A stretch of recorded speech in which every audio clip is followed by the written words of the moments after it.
శ్రోతలకు నమస్కారం. కథా పుస్తకంకి స్వాగతం.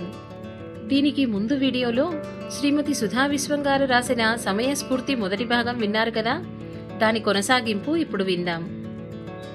ఎలాగైనా ఈ పరిస్థితి నుంచి సురక్షితంగా బయటపడాలి. ఏం చెయ్యాలి?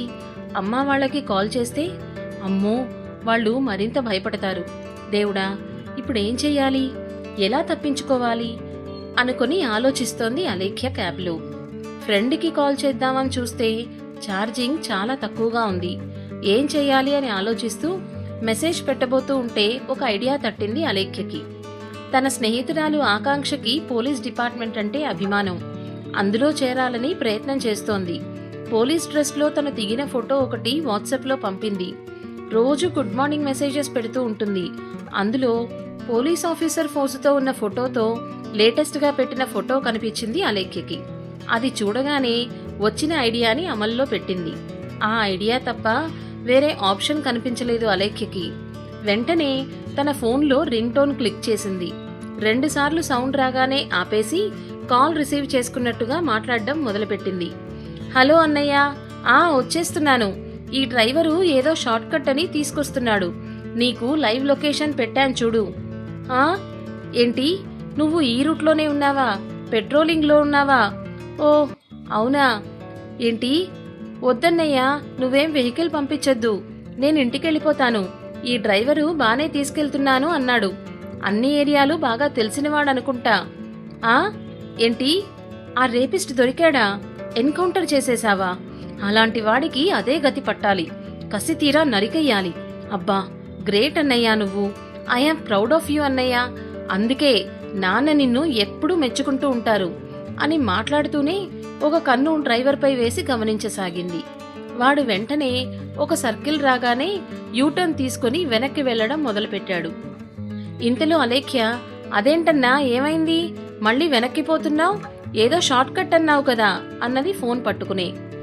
లే మేడం, ఇప్పుడే గుర్తొచ్చింది. ఇక్కడేదో రోడ్డు రిపేరు పనులు జరుగుతున్నాయి. అప్పుడు మర్చిపోయి ఇటు తిప్పినా.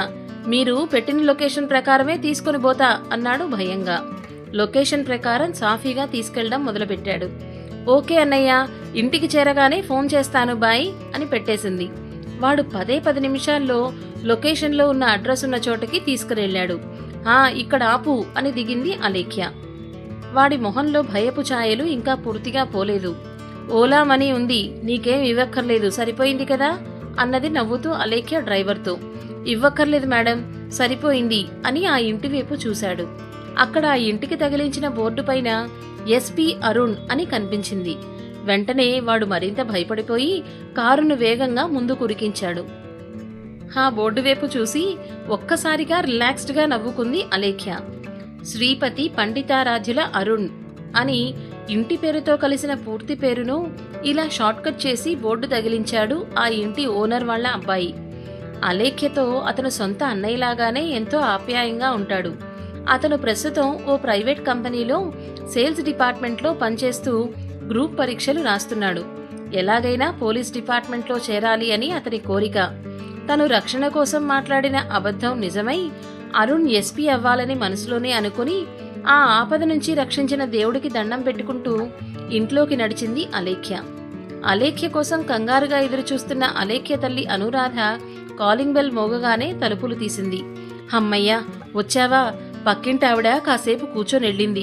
ఇక్కడ చాలా ఘోరాలు జరుగుతాయంటూ ఏవేవో సంఘటనలు చెబుతుంటే ఎలా వస్తావో అని భయం వేసిందే. ఇంటికి క్షేమంగా వచ్చావు, ఆ దేవుడు దయవల్ల అంది అలేఖ్య తల్లి. అప్పుడు జరిగిన విషయాలంతా చెప్పి తను ప్లాన్ ప్రకారం జాగ్రత్తగా బయటపడ్డాను అని చెప్పడంతో ఆ తల్లి గర్వపడింది కూతురి సమయస్ఫూర్తికి. జాగ్రత్తగా బయటపడిందిలే అని ఆనందపడింది. అప్పటి వరకు తనలో ఉన్న భయాన్ని వదిలిపెట్టి మనస్ఫూర్తిగా అభినందించింది. ఆడపిల్లలు ఇలా ఎప్పుడూ ధైర్యంగా సమస్యలు ఎదుర్కోవాలి, సమయస్ఫూర్తితో ఎప్పటికప్పుడు తప్పించుకోవాలి అని చెప్పి ఇంకా జాబ్ నుంచి రాని భర్తకు కాల్ చేసి విషయం చెప్పింది. ఇంటి ఓనర్ అబ్బాయి ఎస్పీ అరుణ్ కూడా వచ్చి విషయం తెలుసుకుని మెచ్చుకున్నాడు. చెల్లి, మొత్తానికి నా నేమ్ బోర్డు ఇలా ఉపయోగపడిందన్నమాట అని సంతోషపడ్డాడు అరుణ్. అవును అని తలూపింది అలేఖ్య. సమాప్తం. ఈ కథ మీకు నచ్చిందా? నచ్చినట్లయితే లైక్ చేయండి, షేర్ చేయండి. మరిన్ని సందేశాత్మక, సామాజిక, వినోదాత్మక కథలు వినాలి అనుకుంటే కథాపుస్తకం ఛానల్ని సబ్స్క్రైబ్ చేసుకోండి. ధన్యవాదాలు.